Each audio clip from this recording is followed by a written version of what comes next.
Les chiens, pour la plupart, sont adorables et d'excellents compagnons pour l'être humain. Cependant, il existe des races de chiens tellement dangereuses qu'elles finissent par être interdites et bannies dans plusieurs pays du monde. Dans la vidéo d'aujourd'hui, nous allons te présenter les 10 races de chiens les plus interdites au monde. C'est parti. 10. Bulldog américain. Cette race trouve ses origines dans le sud-ouest des États-Unis, où elle était utilisée comme chien de garde. Sa spécialité est de capturer des cochons, qui peuvent peser des centaines de kilos et posséder des défenses sauvages. Lorsqu'ils sont acculés, ces chiens deviennent des combattants redoutables.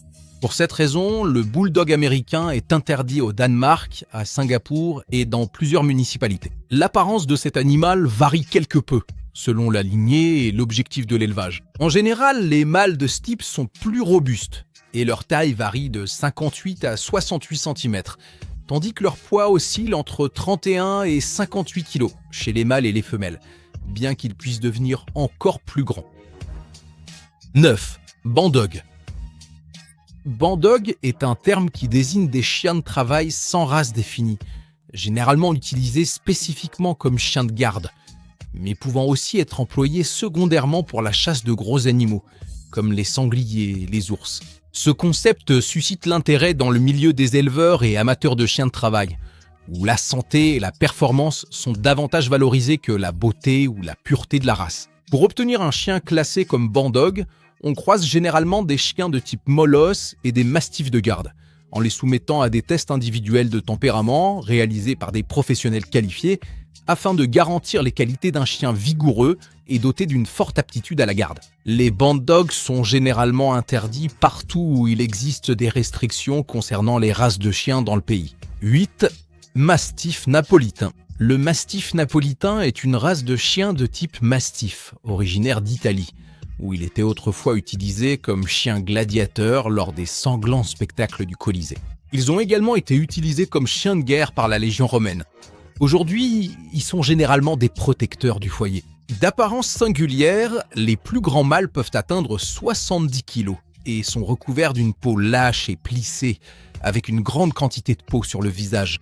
Sa tête est la plus grande de toutes les races canines, et sa personnalité est décrite comme extrêmement loyale, malgré son visage peu engageant. Les mastifs napolitains sont interdits à Singapour, et pour en posséder un en Roumanie, il faut être certifié comme étant psychologiquement apte à élever cet animal.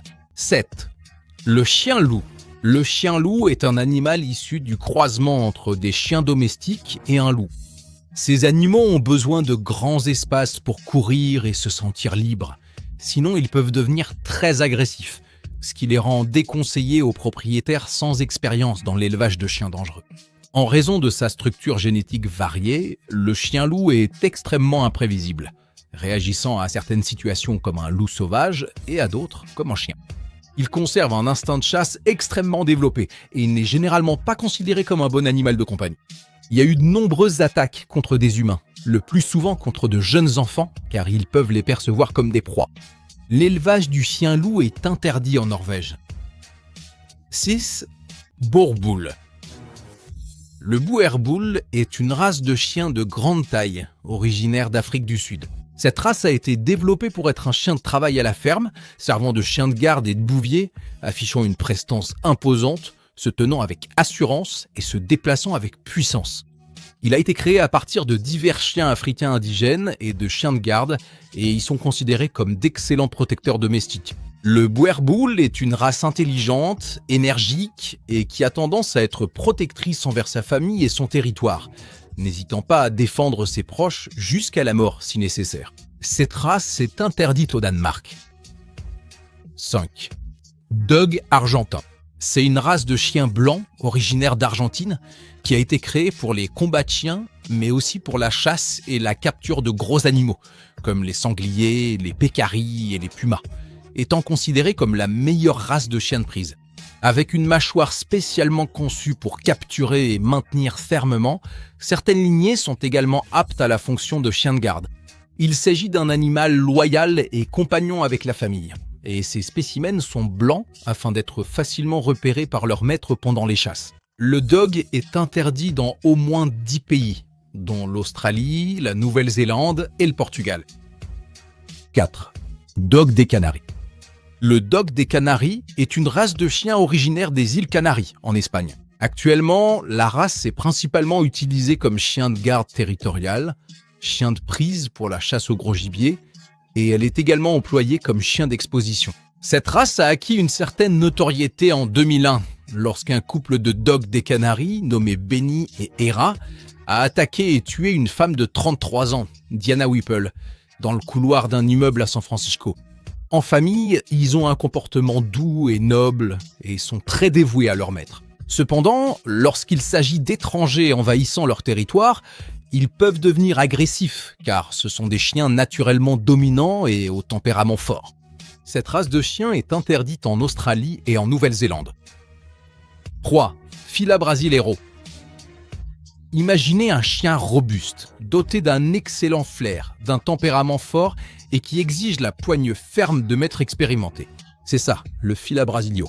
Il s'agit d'une race de grande taille développée au Brésil et utilisée comme chien de garde. L'armée brésilienne et l'armée israélienne ont mené des tests d'aptitude pendant 5 ans avec différentes races de chiens et ont conclu que le Fila Brasileiro est la meilleure race pour les forces armées. C'est peut-être la race la moins docile de cette liste et elle est très appréciée pour son agressivité.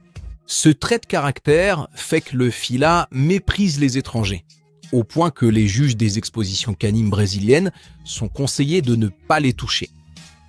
Mais dis-moi une chose, tu veux apprendre à dresser ton chien en seulement 20 petites minutes par jour, sans avoir besoin d'engager un professionnel, sans utiliser de réprimande ni de punition ?